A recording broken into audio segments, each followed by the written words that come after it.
എല്ലാ സുഹൃത്തുക്കൾക്കും ഉസ്താദ് യൂട്യൂബ് ചാനലിലേക്ക് സ്വാഗതം. ഇന്ന് 2017 ഡിസംബറിൽ നടന്ന കേട്ടറ്റ് കാറ്റഗറി 4 പരീക്ഷയിലെ ചൈൽഡ് ഡെവലപ്മെന്റ് ആൻഡ് പെഡഗോജി അഥവാ സൈക്കോളജിയുടെ ക്വസ്റ്റ്യൻ പേപ്പറാണ് നമ്മൾ വിശകലനം ചെയ്യുന്നത്. ഒന്നാമത്തെ ചോദ്യം: ഒരു ചിത്രത്തിലെ ബിംബങ്ങളെ തിരിച്ചറിയുന്ന കുട്ടി താഴെ പറയുന്ന ഏത് പ്രക്രിയക്ക് വിധേയനാണ്? ഒരു ചിത്രത്തിലെ ബിംബങ്ങളെ തിരിച്ചറിയുന്ന കുട്ടി താഴെ പറയുന്ന ഏത് പ്രക്രിയക്ക് വിധേയനാണ്? A. Attention, B. Sensation, C. ചിന്ത, ഡി. പെർസെപ്ഷൻ.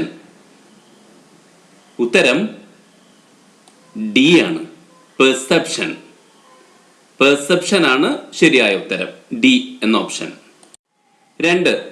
സ്കൂളിലെ നിയമങ്ങൾ കൃത്യമായി അനുസരിക്കുന്ന ഒരു കുട്ടി മോറൽ ഡെവലപ്മെന്റ് തിയറിയുടെ ഏത് ഘട്ടത്തിലാണ്? സ്കൂളിലെ നിയമങ്ങൾ കൃത്യമായി അനുസരിക്കുന്ന ഒരു കുട്ടി മോറൽ ഡെവലപ്മെന്റ് തിയറിയുടെ ഏത് ഘട്ടത്തിലാണ്? A. Autonomous morality, B. Pre conventional morality, C. Conventional morality, D. Post conventional morality. ഉത്തരം സി ആണ്, കൺവെൻഷനൽ മൊറാലിറ്റി. സ്കൂളിലെ നിയമങ്ങൾ കൃത്യമായി അനുസരിക്കുന്ന ഒരു കുട്ടി മോറൽ ഡെവലപ്മെന്റ് തിയറിയുടെ കൺവെൻഷനൽ മൊറാലിറ്റി എന്ന ഘട്ടത്തിലാണ്. ചോദ്യം നമ്പർ 3: പ്രതിഭാധനരെ പഠിപ്പിക്കുമ്പോൾ ഉപയോഗിക്കാവുന്ന ഏറ്റവും യഥാർത്ഥവും പ്രായോഗികവുമായ രീതി ഏതാണ്?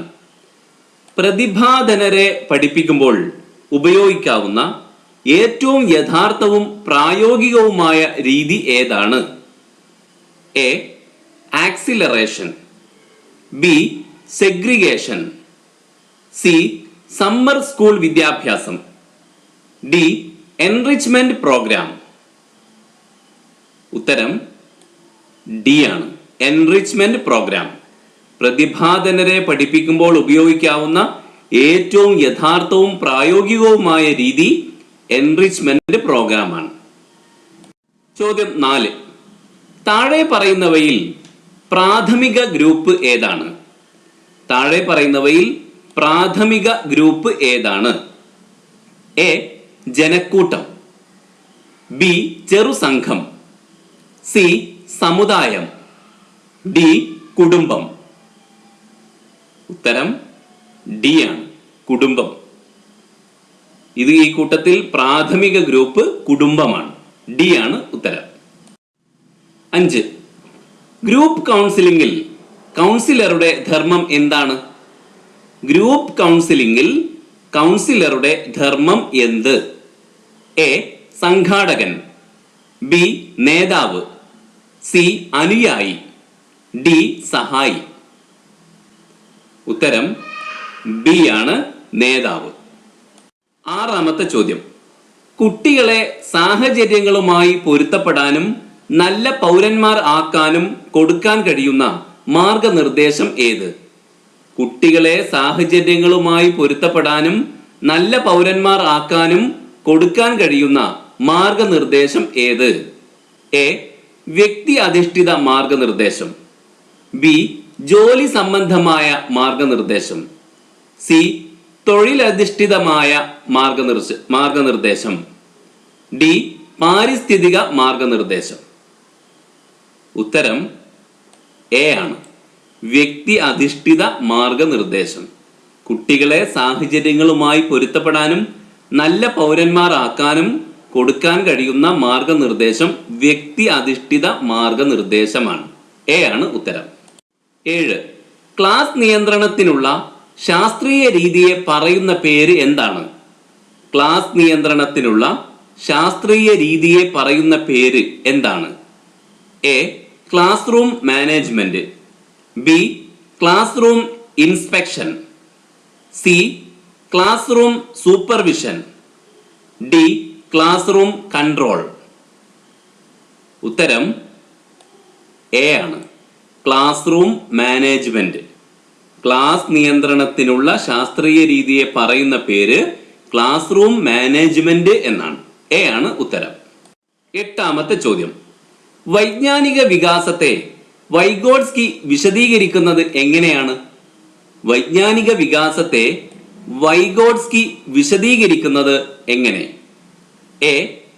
ചോദക പ്രതികരണങ്ങളുടെ ബന്ധത്തിലൂടെയുള്ള പഠനഫലം. ചോദക പ്രതികരണങ്ങളുടെ ബന്ധത്തിലൂടെയുള്ള പഠനഫലം. ബി. കുട്ടികളുടെ സാമൂഹികവും സാംസ്കാരികവുമായ അനുഭവങ്ങളുടെ ഫലമായി. സി. പാരമ്പര്യമായി നിർണയിക്കപ്പെട്ടത്. പാരമ്പര്യമായി നിർണയിക്കപ്പെട്ടത്.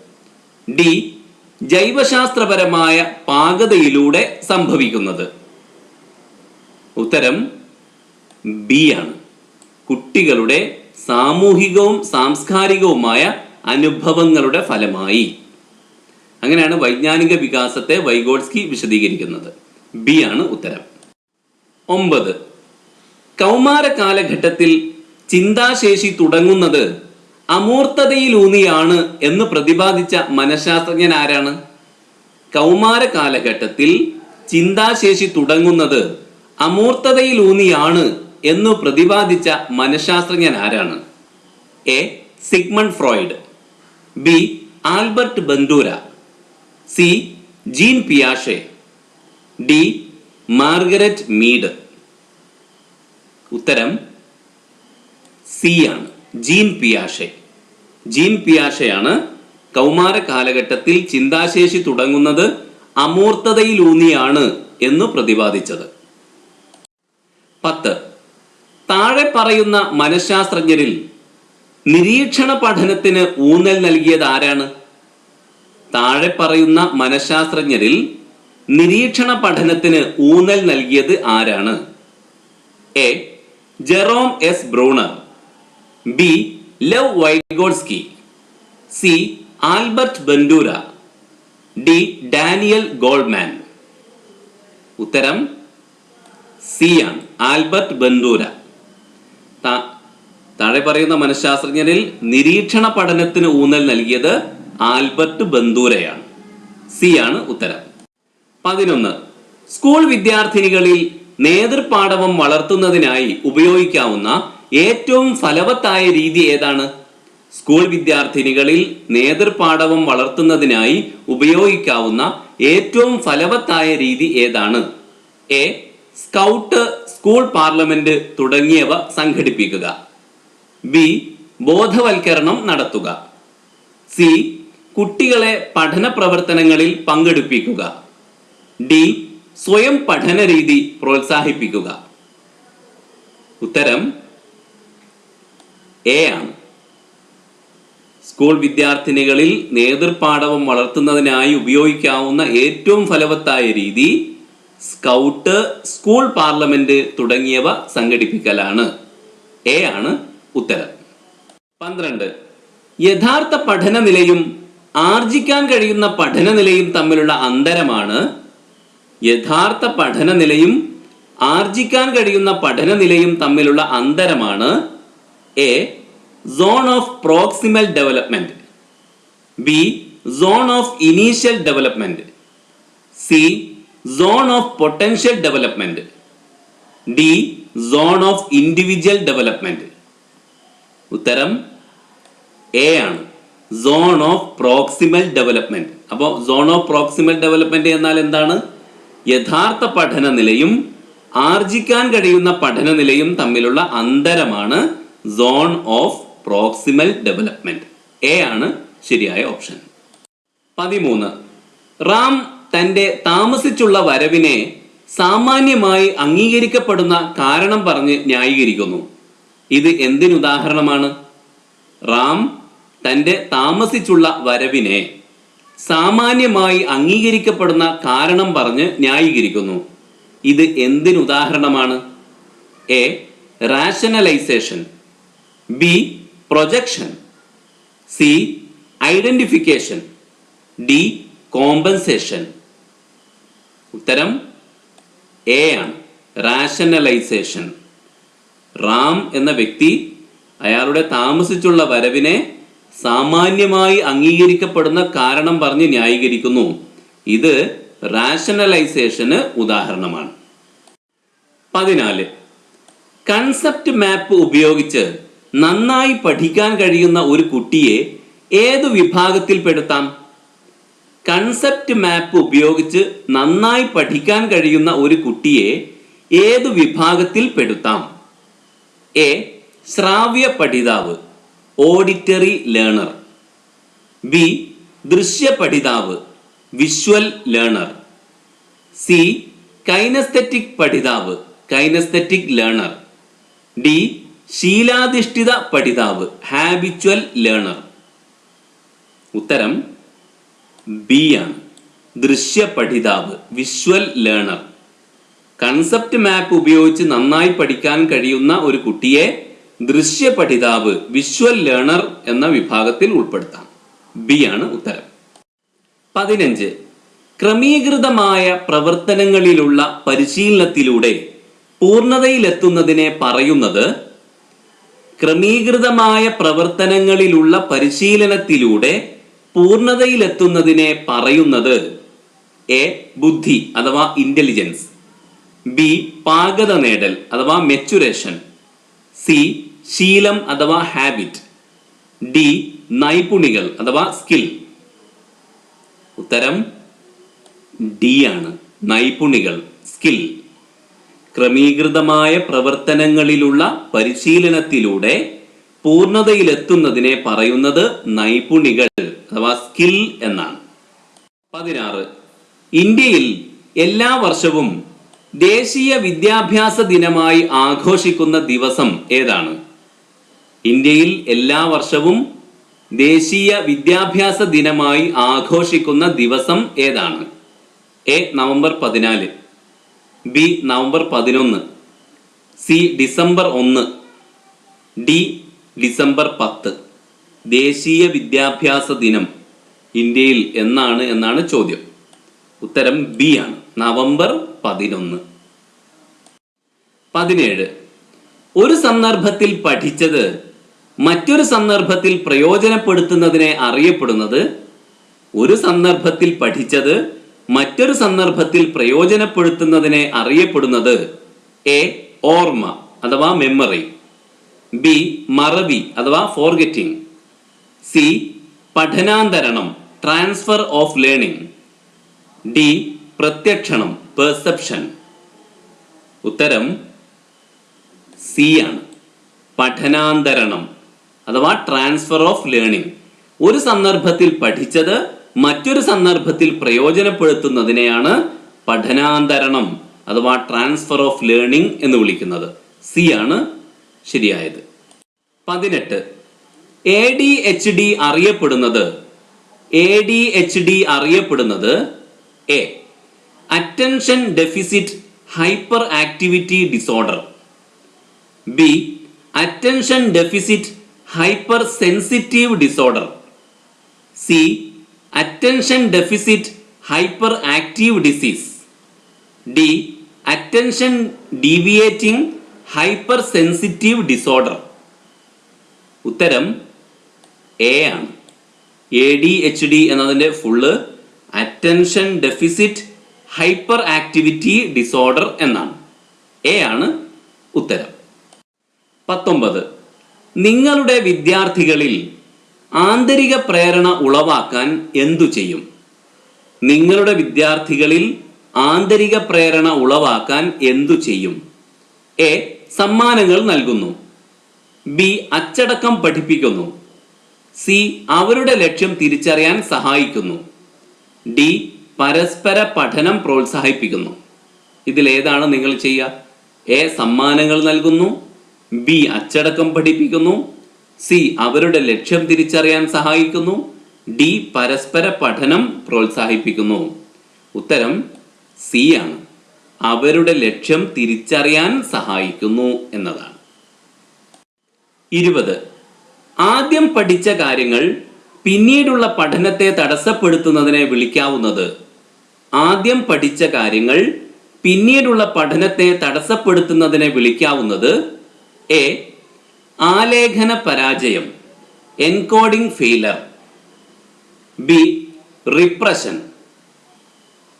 C retro active inhibition, D pro active inhibition.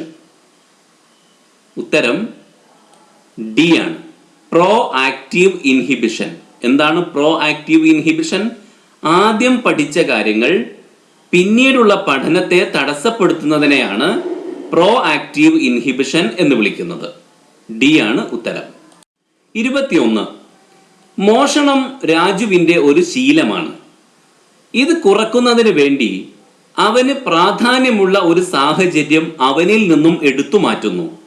ഈ പ്രക്രിയ അറിയപ്പെടുന്നത് മോഷണം രാജുവിന്റെ ഒരു ശീലമാണ്. ഇത് കുറക്കുന്നതിന് വേണ്ടി അവന് പ്രാധാന്യമുള്ള ഒരു സാഹചര്യം അവനിൽ നിന്നും എടുത്തു മാറ്റുന്നു. ഈ പ്രക്രിയ അറിയപ്പെടുന്നത് എ ധനപ്രബലനം അഥവാ പോസിറ്റീവ് റീഇൻഫോഴ്സ്മെന്റ്, ബി ഋണപ്രബലനം നെഗറ്റീവ് റീഇൻഫോഴ്സ്മെന്റ്, സി ധനശിക്ഷാരീതി പോസിറ്റീവ് പണിഷ്മെന്റ്, ഡി ഋണശിക്ഷാരീതി നെഗറ്റീവ് പണിഷ്മെന്റ്. ഉത്തരം ഡി ആണ്, ഋണശിക്ഷാരീതി നെഗറ്റീവ് പണിഷ്മെന്റ്. അപ്പൊ നെഗറ്റീവ് പണിഷ്മെന്റ് എന്ന് പറഞ്ഞാൽ എന്താണ്? ഒരാളെ ഒരു ശീലം ഇല്ലാതാക്കുന്നതിന് വേണ്ടിയിട്ട് അവന് വലിയ താല്പര്യമുള്ള ഒരു കാര്യം അവനിൽ നിന്ന് എടുത്തു മാറ്റുക, അതിനെയാണ് നെഗറ്റീവ് പണിഷ്മെന്റ് എന്ന് പറയാം. 22ാമത്തെ ചോദ്യം. കുട്ടികളുടെ പഠന വൈഷമ്യങ്ങളെ വിശകലനം ചെയ്യാൻ അധ്യാപകന് ഉപയോഗിക്കാവുന്നത് കുട്ടികളുടെ പഠന വൈഷമ്യങ്ങളെ വിശകലനം ചെയ്യാൻ അധ്യാപകന് ഉപയോഗിക്കാവുന്നത് A achievement test, diagnostic test, prognostic test, performance test. ഉത്തരം ഏതാണ്? ബി ആണ്, ഡയഗ്നോസ്റ്റിക് ടെസ്റ്റ്. അതായത് കുട്ടികളുടെ പഠന വൈഷമ്യങ്ങളെ വിശകലനം ചെയ്യാൻ അധ്യാപകന് ഉപയോഗിക്കാവുന്ന ടെസ്റ്റാണ് ഡയഗ്നോസ്റ്റിക് ടെസ്റ്റ്. ബി ആണ് ഉത്തരം. 23ാമത്തെ ചോദ്യം. ദ്രാവകങ്ങളുടെ വ്യാപ്തം പഠിക്കുന്ന വേളയിൽ ഒരു കുട്ടിക്ക് പാത്രത്തിന്റെ വലിപ്പവും വ്യാപ്തവും തമ്മിൽ ബന്ധിപ്പിക്കാൻ കഴിയുന്നില്ല. ഈ കുട്ടി നേരിടുന്ന പ്രയാസം എന്താണ്? ദ്രാവകങ്ങളുടെ വ്യാപ്തം പഠിക്കുന്ന വേളയിൽ ഒരു കുട്ടിക്ക് പാത്രത്തിന്റെ വലിപ്പവും വ്യാപ്തവും തമ്മിൽ ബന്ധിപ്പിക്കാൻ കഴിയുന്നില്ല. ഈ കുട്ടി നേരിടുന്ന പ്രയാസം എന്താണ്? എ വസ്തുസ്ഥൈര്യം അഥവാ object permanence, B reversibility, C സമൂർത്ത ചിന്തനം കോൺക്രീറ്റ് തിങ്കിങ്, ഡി കൺസർവേഷൻ. ഉത്തരം ഡി ആണ്, കൺസർവേഷൻ. ഡി ആണ് ഉത്തരം. 24. അസൈൻമെന്റുകൾ ചെയ്യാൻ പൊതുവെ താല്പര്യമില്ലാത്ത അനിൽ സാധാരണ അധ്യാപിക നൽകുന്ന അസൈൻമെന്റുകൾ ചെയ്യാൻ മറന്നുപോകുന്നു. ഇത് അറിയപ്പെടുന്നത് അസൈൻമെന്റുകൾ ചെയ്യാൻ പൊതുവെ താല്പര്യമില്ലാത്ത അനിൽ സാധാരണ അധ്യാപിക നൽകുന്ന അസൈൻമെന്റുകൾ ചെയ്യാൻ മറന്നുപോകുന്നു. ഇത് അറിയപ്പെടുന്നത് A repression, B regression, C rejection, D suppression. ഉത്തരം എ ആണ്, റിപ്രഷൻ. റിപ്രഷൻ ആണ് ഉത്തരം. 25. അച്ചീവ്മെന്റ് മോട്ടിവേഷൻ സിദ്ധാന്തത്തിന്റെ ഉപജ്ഞാതാവ് ആരാണ്? അച്ചീവ്മെന്റ് മോട്ടിവേഷൻ സിദ്ധാന്തത്തിന്റെ ഉപജ്ഞാതാവ് ആരാണ്? A Abraham Maslow, B Carl Rogers, C David McClelland, D E L Thorndike. ഉത്തരം സി ആണ്, ഡേവിഡ് മക്ലിലാൻഡ്. അച്ചീവ്മെന്റ് മോട്ടിവേഷൻ സിദ്ധാന്തത്തിന്റെ ഉപജ്ഞാതാവ് ഡേവിഡ് മക്ലിലാൻഡ് ആണ്. സി ആണ് ഉത്തരം. 26. ഒരു പരീക്ഷയിൽ കൂടി എന്താണോ വിവക്ഷിക്കുന്നത് അതുതന്നെ നേടാൻ കഴിയുമെങ്കിൽ ആ പരീക്ഷയ്ക്ക് താഴെ പറയുന്ന ഏത് സ്വഭാവമാണുള്ളത്? ഒരു പരീക്ഷയിൽ കൂടി എന്താണോ വിവക്ഷിക്കുന്നത് അതുതന്നെ നേടാൻ കഴിയുമെങ്കിൽ ആ പരീക്ഷയ്ക്ക് താഴെ പറയുന്ന ഏത് സ്വഭാവമാണുള്ളത്? എ സത്യസന്ധത വാലിഡിറ്റി, ബി വിശ്വാസ്യത റിലയബിലിറ്റി, സി വസ്തുനിഷ്ഠത ഒബ്ജക്റ്റിവിറ്റി, ഡി വിവേചനം ഡിസ്ക്രിമിനേഷൻ. ഉത്തരം എ ആണ്, സത്യസന്ധത അഥവാ വാലിഡിറ്റി. അപ്പൊ സത്യസന്ധത എന്നതുകൊണ്ട് അഥവാ വാലിഡിറ്റി എന്നതുകൊണ്ട് ഉദ്ദേശിക്കുന്നത് എന്താണ്? ഒരു ടെസ്റ്റിന്റെ വാലിഡിറ്റി എന്ന് പറഞ്ഞാൽ ഒരു പരീക്ഷയിൽ കൂടി എന്താണോ വിവക്ഷിക്കുന്നത് അത് തന്നെ നേടാൻ കഴിയുമെങ്കിൽ ആ പരീക്ഷയ്ക്ക് സത്യസന്ധതയുണ്ട്, വാലിഡിറ്റി ഉണ്ട് എന്ന് പറയാൻ സാധിക്കും. 27. കണക്കിലെ ഗൃഹപാഠം നല്ല രീതിയിൽ ചെയ്തുകൊണ്ടുവന്ന ഒരു വിദ്യാർത്ഥിക്ക് അധ്യാപിക ഒരു സ്റ്റിക്കർ നൽകുന്നു. ഇവിടെ ഉപയോഗിക്കപ്പെടുന്നത് കണക്കിലെ ഗൃഹപാഠം നല്ല രീതിയിൽ ചെയ്തുകൊണ്ടുവന്ന ഒരു വിദ്യാർത്ഥിക്ക് അധ്യാപിക ഒരു സ്റ്റിക്കർ നൽകുന്നു.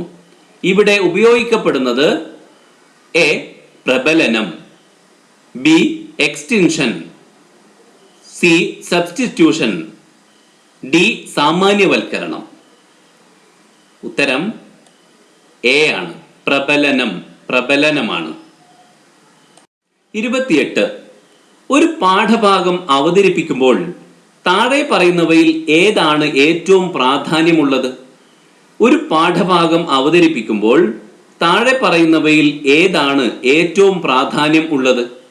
എ കുട്ടികളിൽ അഭിപ്രേരണ ഉണ്ടാക്കുക, ബി വിലയിരുത്തൽ നടത്തുക, സി വ്യക്തി അധിഷ്ഠിതമായ പ്രവർത്തനങ്ങൾ നൽകുക, ഡി ശരിയായ പഠന സാമഗ്രികൾ തിരഞ്ഞെടുക്കുക. ഒരു പാഠഭാഗം അവതരിപ്പിക്കുമ്പോൾ ഏതാണ് ഏറ്റവും പ്രാധാന്യമുള്ളത് എന്നാണ് ചോദ്യം. ഉത്തരം ഏതാണ്? ഉത്തരം എ എന്ന ഓപ്ഷനാണ്. കുട്ടികളിൽ അഭിപ്രേരണ ഉണ്ടാക്കുക എന്നതാണ് ഏറ്റവും പ്രാധാന്യമുള്ളത്. അപ്പോൾ എ എന്ന ഓപ്ഷനാണ് ശരി. 29. താഴെ പറയുന്നവയിൽ ശരിയായത് ഏതാണ്? താഴെ പറയുന്നവയിൽ ശരിയായത് ഏത്? എ വികസനം ഒരേ നിരക്കിൽ സംഭവിക്കുന്നു, ബി വിവിധ തലങ്ങളിലുള്ള വളർച്ചയും വികാസവും പരസ്പരം ബന്ധപ്പെട്ടിരിക്കുന്നു, സി വികാസം വളർച്ചയെ അപേക്ഷിച്ച് വളരെ ലളിതമായ പ്രക്രിയയാണ്, ഡി വളർച്ചയും വികാസവും ഒരു തുടർ പ്രക്രിയയല്ല. ഇതിൽ ഏതാണ് ശരി? ഇതിൽ ശരിയായിട്ടുള്ളത് ബി മാത്രമാണ്. വിവിധ തലങ്ങളിലുള്ള വളർച്ചയും വികാസവും പരസ്പരം ബന്ധപ്പെട്ടിരിക്കുന്നു. ഇതാണ് ശരി. ബി എന്ന ഓപ്ഷനാണ് ശരി. 30. വിഷ്വൽ സ്പാൻ ഓഫ് അറ്റൻഷൻ അളക്കാൻ ഉപയോഗിക്കുന്ന ഉപകരണം ഏതാണ്? വിഷ്വൽ സ്പാൻ ഓഫ് അറ്റൻഷൻ അളക്കാൻ ഉപയോഗിക്കുന്ന ഉപകരണം ഏത്? എ മുല്ലർ ലെയർ ഉപകരണം, B tachistoscope, C reaction time ഉപകരണം, D electroencephalograph. Visual span of attention അളക്കാൻ ഉപയോഗിക്കുന്ന ഉപകരണം. ഉത്തരം ബി ആണ്, ടാക്കിസ്റ്റോസ്കോപ്പ്. ടാക്കിസ്റ്റോസ്കോപ്പ് ഉപയോഗിച്ചിട്ടാണ് വിഷ്വൽ സ്പാൻ ഓഫ് അറ്റൻഷൻ അളക്കുക. ബി ആണ് ഉത്തരം.